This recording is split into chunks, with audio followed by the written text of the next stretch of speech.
Много се кефе на френски круасани, но си е голяма занимавка да си ги направиш вкъщи.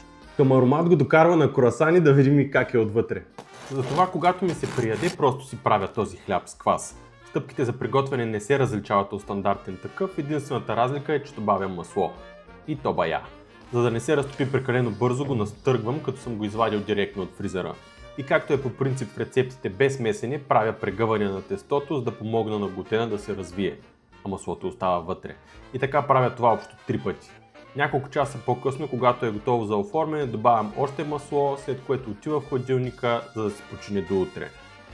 На следващия ден, когато съм готов да пека, загрявам хубаво фурната на около 240 градуса. Варя тестото от хладилника и правя няколко контролни сряза от по-красивата страна, като директно го слагам да се пече както е студено. Това ще му помогне хубаво да се раздуе. Задължително създавам доста пара, тъй като тя ще направи коричката чуплива и неустоимо хрупкава. Отвътре не изглежда много като круасан. Бих казал, че единствената разлика с реално истински круасан е може би само в текстурата. На вкус е едно към едно.